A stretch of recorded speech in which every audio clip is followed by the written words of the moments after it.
Bismillahirrahmanirrahim. وَلْتَكُنْ مِنْكُمْ أُمَّةٌ يَدْعُونَ إِلَى الْخَيْرِ وَيَأْمُرُونَ بِالْمَعْرُوفِ وَيَنْهَوْنَ عَنِ الْمُنْكَرِ. Assalamualaikum warahmatullahi wabarakatuh. Ada dua taman di dunia ini jemaah sekalian yang Nabi sebut. Pertama adalah taman majelis ilmu. Ini taman yang insyaallah akan sahhalallahu, Allah akan mudahkan siapa orang yang mansalak tariqah, siapa yang menempuh jalan ke taman-taman surga itu.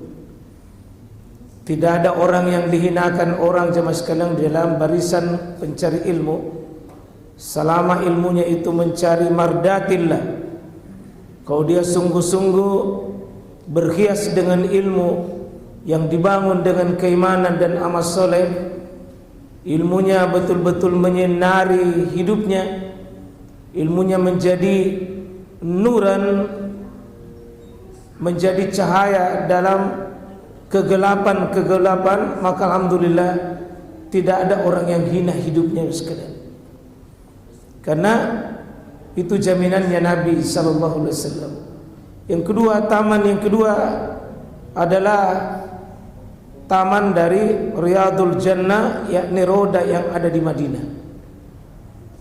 Itu taman dari taman surga, sebagaimana kata Nabi sallam, ya, ma baina baiti wa mimbari, apa di antara rumahku dengan mimbarku itu adalah roda atau Riyadul Jannah, taman surga. Kalau kita mungkin ke sana Pak untuk mendapatkan roda itu dan sholat di dalamnya, di dalam roda itu butuh bekal yang cukup mahal untuk mendapatkan roda di Madinah.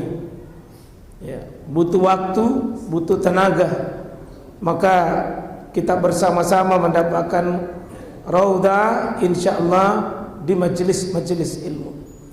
Dan saya kira masjid-masjid, salah satu kewajiban dari takmirul masjid-masjid itu, bagaimana masjid itu tidak sekedar tempat beribadah, tapi pusat peradaban, mencerahkan umat, mencerahkan kaum muslimin. Masjid yang tidak disinari dengan ilmu Pak, hanya cenderung mengoleksi banyak masalah. Kenapa? Karena ilmu yang tidak, masjid dan ibadah yang tidak disinari dengan ilmu, ya cenderung melakukan al-khata wal batil wal munkar. Cenderung kita memelihara kesalahan. Ibadah tanpa dibingkai dengan ilmu, pasti ibadah kita dibangun dari sebuah tradisi dan budaya, mungkin bersarang kebiasaan dan nafsu kita. Wajib dibangun di atas ilmu. Pesan guru kita Imam Al-Bukhari itu senantiasa menasihati kita, al-ilmu qabla al-amal wal qalb. Hendaknya seorang muslim menghiasi dirinya dengan ilmu sebelum dia beribadah. Nah, kita akan lanjutkan materi tentang materi ibadah jemaah sekalian. Itu tentu selalu saya ingatkan pentingnya kita duduk, karena ibadah ini jemaah sekalian tidak dibangun dengan kira-kira dan perasaan Pak. Ibadah itu qaulullah, qala Rasul, perkataan Allah dan Rasulnya. Karena ibadah itu adalah ma amarallah, berarti dia awamir, perintah-perintah dari Allah yang kita tegakkan dengan ilmu. Jadi bukan cuma seenaknya kita. Ibadah itu dibangun dari an-nawahi, kemampuan ketundukan kita untuk meninggalkan larangan itu, dan ada irsyadat yang membawa islah, kebaikan bagi hidup kita.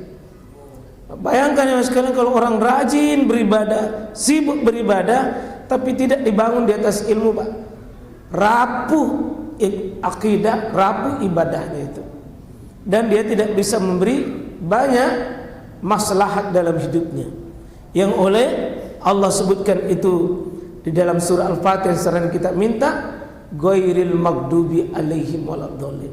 Ya Allah, jauhkan kami, tahan kami dari cara hidup ad-dhallin. Siapa ini ad-dhallin? Sibuk beribadah tanpa ilmu, ad-dhallin. Sibuk beribadah tapi ibadahnya itu tidak diilmui, tidak dipahami, sehingga ilmunya ya tidak berfungsi dalam perkara ibadah-ibadahnya. Nah, kita minta ihdinas siratal mustaqim, tunjuki kami, bimbing kami, pandu kami kemana? Siratal ladzina an'amta alaihim, jalannya orang-orang kau beri nikmat. Nikmat apa? Nikmat beriman, yakni al-ilmu wal iman wal ibadah wat ta'ah. Insyaallah jemaah sekalian, apa ibadah yang mendesak untuk kita selesaikan sekarang kita ini di penghujung bulan Syawal? Kata Al-Quran, al-hajju ashhurum ma'lumat. Al-hajju, haji itu ashhur, bulan-bulannya sudah maklumat, sudah diketahui dan dipahami. Ai, mana itu yang bulan-bulan haji? Asy-Syawal, Zulqa'dah, Zulhijjah. Ini kita masuk Pak di bulan-bulan haji. Ya, sehingga seluruh negara ini sudah bergerak. Ya, mudah-mudahan Iran tidak tembakkan lagi peluru ke Mekah supaya tidak terganggu. Karena itu yas'alunaka 'anil syahril haram. Mereka bertanya tentang bulan-bulan haram. Salah satunya Pak, bulan haram itu adalah 4 kata Nabi SAW. Ya, 4. Inna iddatash syuhur indallahi 12 syahran. Sesungguhnya Allah memiliki hitungan bulan itu mana? 12. Mana 12 itu?